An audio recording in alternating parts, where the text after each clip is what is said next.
Hello everyone. So today's topic for the discussion is prokaryotes and eukaryotes. So what are prokaryotes? Pro is derived a word which means pro means the primitive one, primitive, and karyotes means nucleus.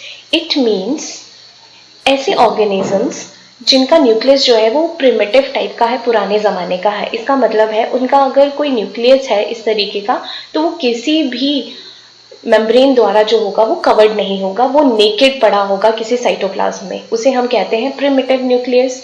और ये primitive इसीलिए है because जब दुनिया बनी थी तो ऐसा माना जाता था कि दुनिया में आने वाले जो सबसे पहले ऑर्गेनेलीज हैं वो प्रोकैरियोट्स हैं, इसलिए वो उतने वेल डिफाइंड नहीं है क्योंकि अभी जिंदगी की शुरुआत हो रही थी. Now next is eukaryotes. You का मतलब है ट्रू एंड कैरियोट्स का मतलब है न्यूक्लियस. तो इसका मतलब है कि ऐसे माइक्रो ऑर्गेनिजम्स जिनका न्यूक्लियस ट्रू है, मतलब उनका न्यूक्लियस होगा और उसे कवरिंग होगी बाहर से, so that the nucleus inside is protected. इसलिए हमने क्या कहा, prokaryotes are the primitive nucleus carrying organisms and eukaryotes are the true nucleus carrying organisms. Now we will see the basic difference between the prokaryotes and eukaryotes. तो अगर हम इनका difference देखेंगे तो हम देखेंगे कि जो prokaryotes है वो उतने advanced नहीं है, but the eukaryotes are very much advanced in comparison to prokaryotes. Now see the diagram. This is the diagram of prokaryotes जिसमें हम सबसे पहला example basically जो study करते हैं, we study about the bacteria. So bacteria क्या है, is a very good example of prokaryotes and eukaryotes. The eukaryotes में हमारे पास बहुत से examples है, like we human beings, then the animals, plants, all these are examples of eukaryotes. तो अगर हम human beings का example लेते हैं, animals का लेते हैं, plants का लेते हैं, तो उनके अंदर जो सेल पाया जाता है it is very much advanced in comparison to bacteria. चलिए now we will see the basic differences. आप इनके सेल को देख के भी पता कर सकते हैं कि अगर हम prokaryotes का सेल देखते हैं, the outer one is the capsule. और देखिए अगर हम कैप्सूल के बारे में स्टडी करते हैं, if the capsule is well defined, if the capsule is well defined, ठीक है जी. तो दो कंडीशंस है यहाँ पे, if the capsule is well defined. दूसरा, अगर उसका कैप्सूल जो है वो एक स्लाइमी लेयर का बना है, स्लाइमी लेयर का बना है. स्लाइमी लेयर मतलब इस तरीके का हमारे पास कोई बैक्टीरिया है जैसे कि आप यहाँ देख रहे हैं, तो ये कैप्सूल अगर इसकी लेयर एक वेल डिफाइंड हो सकती है, या फिर अगर ऐसे नहीं है तो वो कुछ इस तरीके की लेयर हो सकती है, इस तरीके की लेयर. तो ये वाली इस वाली लेयर को हम कहेंगे स्लाइम लेयर, इसे हम कहेंगे स्लाइम लेयर. और इन दोनों को हम कभी कभार कैप्सूल प्लस स्लाइम लेयर को हम क्या नाम दे देते हैं, ग्लाइकोकैलिक्स. ग्लाइकोकैलिक्स, कैलिक्स, ग्लाइकोकैलिक्स, हम इन दोनों को नाम दे देते हैं. तो कैप्सूल, बेसिकली कैप्सूल का अगर हम फंक्शन देखें तो कैप्सूल का जो बेसिक फंक्शन रहता है वो है virulence, to have virulence factor. And second इसका जो मेन इंपॉर्टेंट फंक्शन रहता है किसी भी बैक्टीरिया के ऊपर, वो रहता है इसको प्रोटेक्ट करना, बैक्टीरिया को प्रोटेक्ट करना, specially from phagocytosis. Phagocytosis. This is the main function of capsule. Now next is we will see about the pili. Now pili, जो pili का function रहता है बैक्टीरिया के केस में, वो इसका function रहता है attachment and adhesion. और कभी कभार it also plays a very important role for conjugation. तो ये कॉन्जुगेशन के लिए ब्रिज बनाता है बिटवीन द टू बैक्टीरिया, ताकि अपना जो एक बैक्टीरिया है, अपना जो डीएनए है उसका, वो उसे रेप्लिकेट करके थ्रू दिस कॉन्जुगेशन ब्रिज जो है वो दूसरे वाले बैक्टीरिया में ट्रांसफर कर सकता है. Now next is the nucleoid. अब हम इसे न्यूक्लियस नहीं कह के न्यूक्लियोइड कह रहे हैं जस्ट बिकॉज अगर आप इसका ये इंटरनल मटेरियल देखेंगे, इसे न्यूक्लियोइड कहा गया है. और हम देख रहे हैं कि ये फ्रीली स्पेस में लाइक कर रहा है साइटोप्लाज्म में विदाउट एनी कवरिंग, इसलिए हमने इसे क्या कह दिया है, न्यूक्लियोइड. तो न्यूक्लियोइड मीन्स जो उनका क्रोमोसोम है, जो उनका जेनेटिक मटेरियल है, it is without the nuclear membrane, इसलिए हमने उसे न्यूक्लियोइड कह दिया है. Now next is flagella. So basic function of flagella in case of prokaryote is the motility. Is motility. और पिलाई जो है वो कभी भी मोटिलिटी में वर्क नहीं करते हैं, इट ऑलवेज हेल्प्स या तो एडिशन में या फिर दूसरे बैक्टीरिया को होल्ड करने में इनका रोल रहता है। Now next is plasmid, this is very very important, हम इसे कह देते हैं extra chromosomal DNA, extra chromosomal DNA. Now this looks like something like the regular genetic material of bacteria, but it is a extra chromosomal DNA, और इसका ज्यादा करके use किया जाता है एज अ वेक्टर, जो कि हम देखते हैं in case of genetic engineering, to transfer the material from one organism to another organism. ठीक है, जेनेटिक इंजीनियरिंग में इसका बहुत ज्यादा यूज देखने को मिलता है। एंड सेकेंड इज, हम कभी कभार कहते हैं ना कि कोई जो एंटीबायोटिक है वो किसी पेशेंट पे असर नहीं कर रही है, वो इसलिए असर नहीं कर रही है क्योंकि उस पर्टिकुलर इंसान में जो बैक्टीरिया अंदर गया है उसके अंदर जो प्लाज्मिड है वो it's carrying a resistance genes, it carrying a resistance genes. तो कहने का मतलब है कि जो प्लाज्मिड है ये रेसिस्टेंस जीन्स कैरी करता है, इसलिए हमारी कभी कभार दी हुई एंटीबायोटिक जो है वो असर नहीं करती है।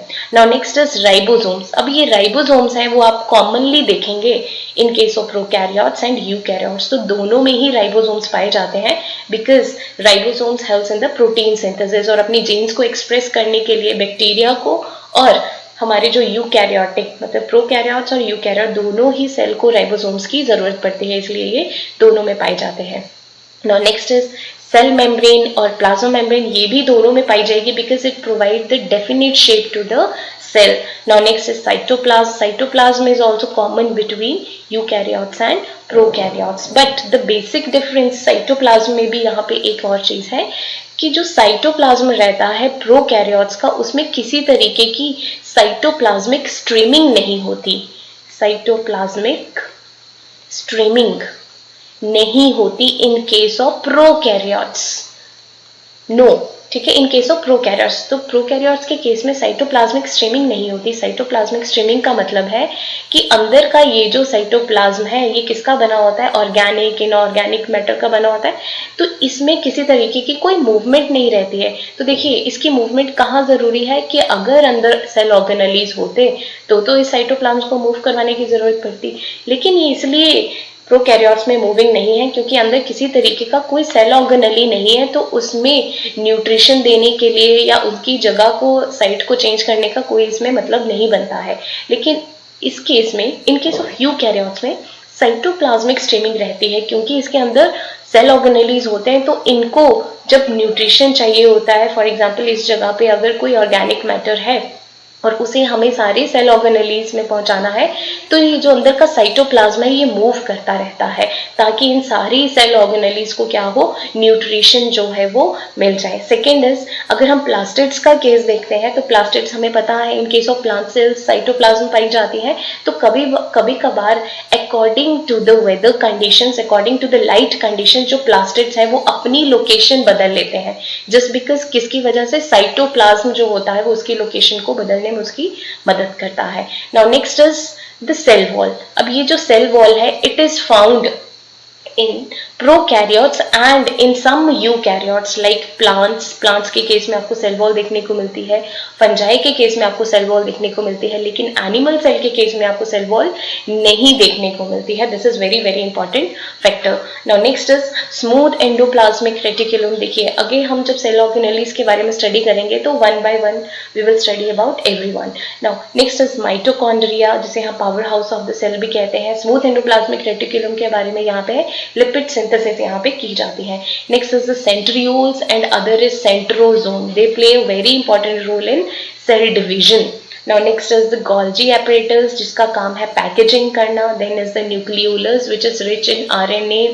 Next is the nuclease which is also called for the coordinating of the cell activities.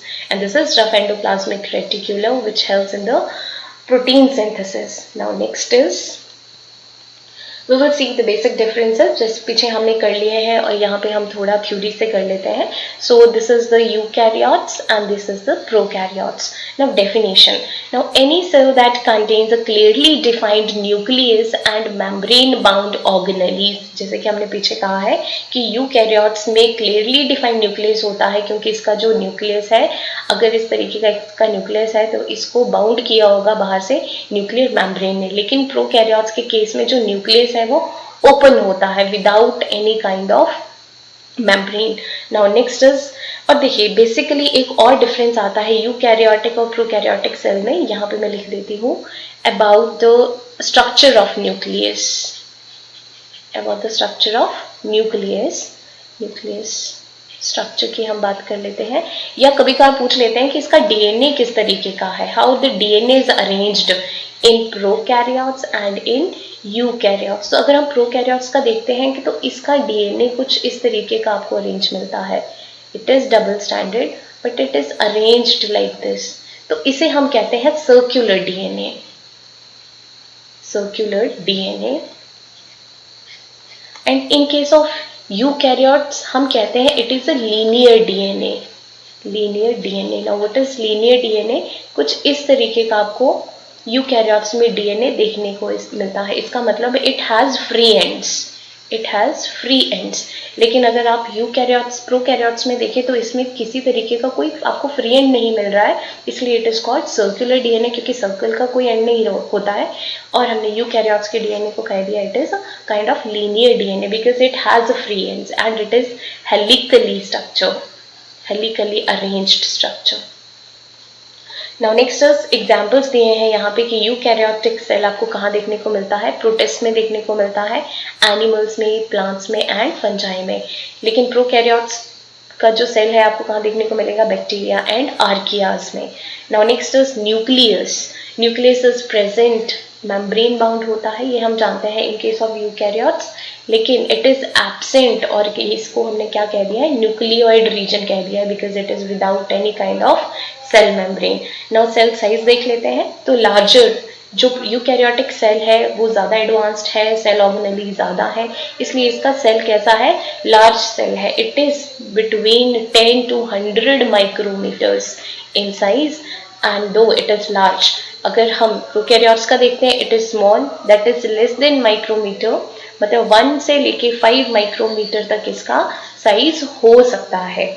Now next is DNA. अगर हम रेप्लिकेशन को देखते हैं तो highly regulated with selective origins and sequences replicates entire genome at once. देखिए हम ऐसा क्यों कह रहे हैं? क्योंकि in case of prokaryotic cell जो हमारा अगर ये वाला डीएनए है, सर्कुलर डीएनए है, तो इसमें एक सिंगल ORI होता है, that is origin of replication होता है. इसलिए एंटायर जो सीक्वेंस होता है वो एट वंस ही क्या हो जाता है?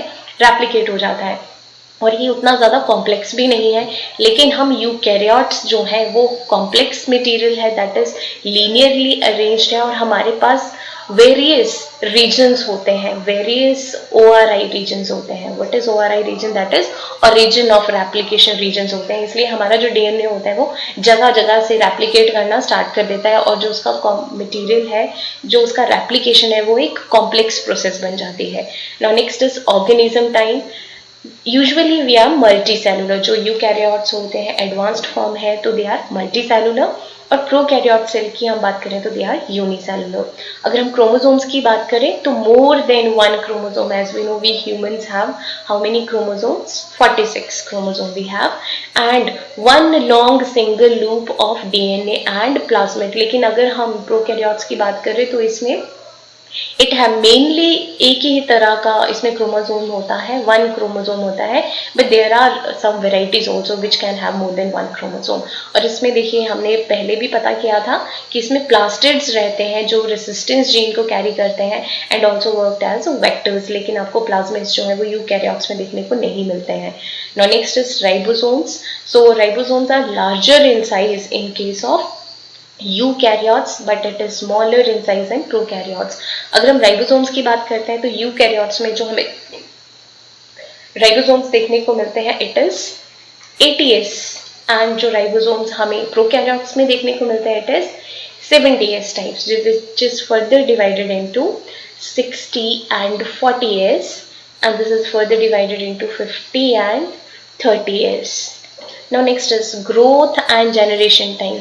देखिए, हम यूकैरियोट्स की अगर बात करते हैं तो हमें एक नॉर्मल डिलीवरी ऑफ चाइल्ड के लिए भी 9 मंथ्स लग जाते हैं. तो उसके हिसाब से देखा जाए जो प्रोकैरियोट्स है bacteria, it divides in a very less time. अगर हम इकोलाई बैक्टीरिया का बात करें तो उसका जो जनरेशन टाइम रहता है इट इज 20 मिनट्स. इसका मतलब है 1 E coli give rise to 2 daughter cell just within 20 minutes. लेकिन हमारे जो यूकैरियोटिक सेल है इनका जनरेशन टाइम स्लोअर है in comparison to prokaryotes. Now next is organelles. हमने पहले ही कहा है कि जो यूकैरियोट्स हैं they are much more advanced in comparison to prokaryotes, इसलिए इसके सेल ऑर्गेनेलीज होते हैं, but cell organelles are absent in case of prokaryotes. Now next is ability to store heredity information. Now all eukaryotes have this ability and all prokaryotes also have this ability, क्योंकि nucleoid हो या nucleolus दोनों में ही पाया जाता है. ठीक है, nucleoid is found in case of prokaryotes, nucleoid and nucleolus is found in case of eukaryotes. Now next cell wall की अगर हम बात करते हैं तो इसकी जो सेल वॉल रहती है वो प्रेजेंट होती है इन प्लांट्स एंड फंजाई. मैंने पहले भी कहा था जो सेल वॉल है वो एनिमल सेल में जो है वो एब्सेंट रहती है. हालांकि क्या है, जो एनिमल सेल है वो एक तरह का यूकैरियोट्स है, लेकिन यूकैरियोट में जो है वो सेल वॉल नहीं होती है, प्लांट्स में होती है एंड फंजाई में होती है. और इनकी जो सेल वॉल होती है वो सिंपल होती है. लेकिन इन केस ऑफ प्रोकैरियोट्स की अगर हम बात करें तो present in all the prokaryotes, जितने भी प्रोकैरियोट्स है सब में ही सेल वॉल पाई जाती है. और उनका स्ट्रक्चर कैसा है, कॉम्प्लेक्स स्ट्रक्चर है. हम अगर बैक्टीरिया की बात करते हैं तो बैक्टीरिया की जो सेल वॉल होती है it is made up of peptidoglycan layer, peptidoglycans layer, peptidoglycans layer की बनी होती है. Now next is the plasma membrane. अगर मैं प्लाज्मा मेम्ब्रेन की बात करूं तो it is present in eukaryotes also and it is present in prokaryotes also, because the main function of plasma membrane का मेन फंक्शन है एक जो सेल है उसको पर्टिकुलर स्ट्रक्चर प्रोवाइड करना. Now next is cytoplasm. हमने साइटोप्लाज्म भी देखा था कि it is present in both the cells, whether it is eukaryotes or whether it is prokaryotes. Now next is we will talk about cell organelles and its discoverers. तो यहाँ से आपको बहुत से क्वेश्चंस एग्जाम्स में देखने को मिलते हैं, वन वर्ड क्वेश्चंस आ जाते हैं मल्टीपल चॉइस फॉर्म में. तो let's discuss about it. So nucleus was first discovered by Robert brown in 1833. Next is ribosomes by George pallid in 1955. Next is ER. ER means endoplasmic reticulum, endoplasmic reticulum. Endoplasmic reticulum, it was found by Albert Claude and Keith Potter in 1945. So the two person has found this. One is Albert Claude and other is Keith Potter.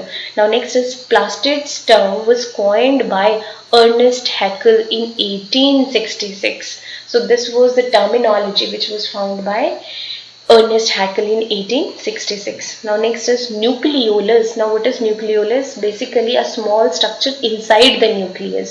तो अगर हम ऐसे nucleus की बात करें, अगर हम मान लो इसे पूरा सेल मान लेते हैं, इसके अंदर ये न्यूक्लियस रहता है और न्यूक्लियस के अंदर भी एक छोटा सा जो पोर्शन होता है न्यूक्लियस का उसे हम कह देते हैं nucleolus.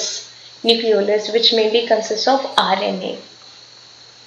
Now next is nucleolus was first discovered in eel cells by Phallus Fontana in 1774. Next is chromosomes. Chromosomes was first discovered by Carl Wilhelm von Nageli in 1842. Next is mitochondria, also called as the powerhouse of the cell, was discovered by Albert von Kolliker in muscle cells in 1857. Now next is lysosomes by Christine de Duve in 1949. Now next is Golgi apparatus by Camillo Golgi in 1897 and centrosomes and centrioles by Edward van Benden in 1883 and Theodore Boveri in 1888. Now what happened here? Centrosomes and centrioles, these was first discovered by him. So Edward was the discoverer and description about it was given by Theodore. So Theodore has described it in 1888. So this was the important discoveries by different scientists of the cell organelles, difference between prokaryotes and eukaryotes. अगर आपको हमारी video informative लगी है तो please like and subscribe our channel. So thank you so much.